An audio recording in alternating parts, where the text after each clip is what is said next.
سب مل کے پڑھو انا للہ و انا الیہ راجعون، انا للہ و انا الیہ راجعون۔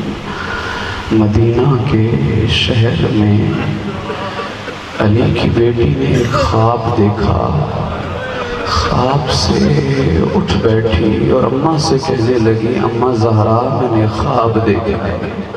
کہا جب آپ کے نانا نماز فجر کے بعد آپ سے ملنے کے لیے آئے تو انہیں خواب سنانا اور نانا سے خواب کی تعبیر پوچھنا۔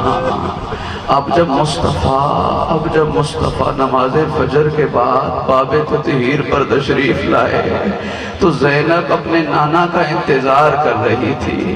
نانا میں نے رات خواب دیکھا ہے، ایک صحرا ہے، ایک بیابان ہے، نانا سیاہ آندھی چل رہی ہے، اجرکم اللہ اجرکم اللہ، نانا سیاہ آندھی چل رہی ہے۔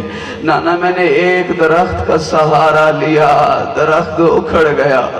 نانا آندھی میں نے دوسرے درخت کا سہارا لیا، وہ بھی درخت اکھڑ گیا۔ نانا میں نے پانچویں درخت کا سہارا لیا، وہ درخت بھی اکھڑ گیا۔ پھر روتی روتی زینب خاموش ہوئی۔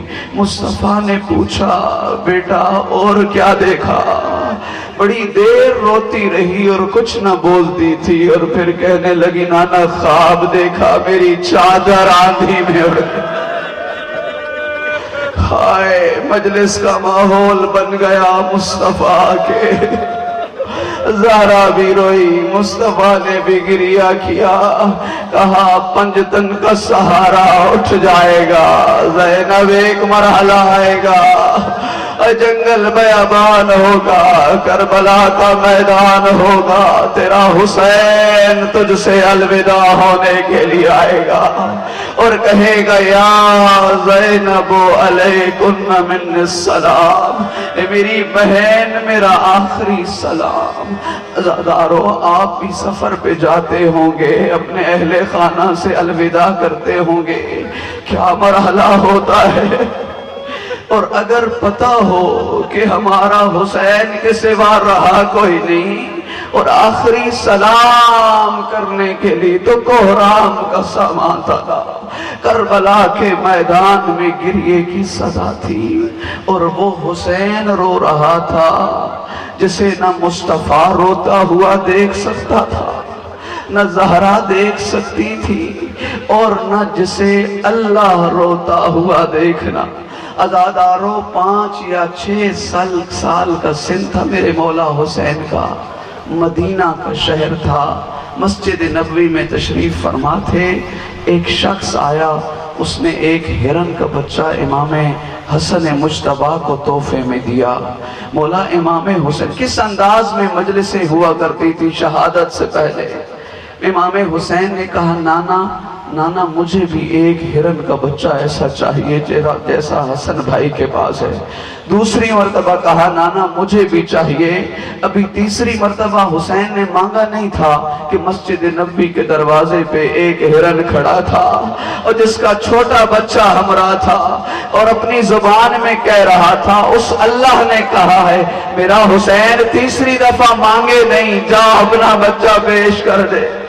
عزادارو اسی حسین کو آؤ سلام کرو، السلام علیکہ یا قتیل الابرار، ہائے سلام میرا حسین جسے رولا رولا کے مارا گیا، ہائے حسین میرا سلام جسے رولا رولا کے مارا گیا۔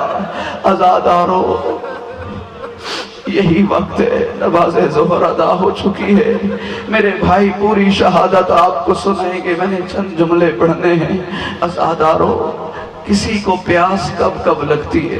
میں ابھی توسا شریف سے سفر کر کے آ رہا ہوں۔ عزادارو جب بھی چھوٹے بچوں پر نگاہ پڑتی تھی نا، جام سبیل کا پیش کرتے تھے، کہتے تھے اللہ کا واسطہ ہے رک جا، ایک جام پانی کا پیتا جا۔ رک جا، ایک جام پانی کا پیتا جا۔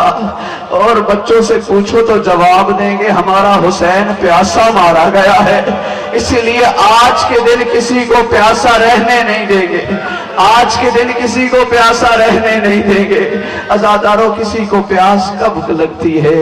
کوئی گرمی میں چلے اسے پیاس لگتی ہے، کسی کو زخم لگے اسے پیاس لگتی ہے، کہیں سڑک کنارے کسی کا حادثہ ہو جائے اس کے بدن سے لہو آئے اسے پیاس لگتی ہے، کسی کے گھر سے کوئی ایک جنازہ اٹھے اور وہ بڑا روئے تو اسے پیاس لگتی ہے۔ آؤ ذرا کربلا کے غریب حسین کو دیکھو، ایک نہیں 70 سے زیادہ جنازے اٹھا چکا ہے۔ ہائے نیزوں میں نیزے ہیں، تیروں میں تیر ہے، عزاداروں اتنا چلا ہے کہ اکبر کا لاشا بھی لایا ہے، قاسم کا لاشا بھی لایا ہے، کوئی نہیں کہ پانی پلائے۔ یہی وجہ ہے میرے بھائی ابھی پوری شہادت سنائیں گے، بس میں آخری جملہ عرض کرتا ہوں، یہی وجہ ہے کہ جب خیموں کے باہر میرے مولا حسین کے ذوالجناح کے آواز آئی نا، سکینہ نے دوڑ کے باہر دیکھا کہ اے بابا کی سواری ہے جس کی باگیں کٹی ہوئی ہیں، جس کی ڈھیل، جس کی زین ڈھلی ہوئی ہے، عزاداروں آئی ہے اور رو کے ایک ہی سوال کیا ہے، کہا نہیں پوچھتی میرے بابا کو کہاں اتارا، کہا نہیں پوچھتی میرا بابا زندہ ہے یا دنیا سے چلا گیا ہے، نہیں پوچھتی میرے بابا کو کیسے مارا، بس اتنا بتا دے جب میرا بابا یہاں سے گیا تھا 3 دنوں کا پیاسا تھا، ارے شہادت سے پہلے کسی نے پانی پلایا یا پیاسا مارا؟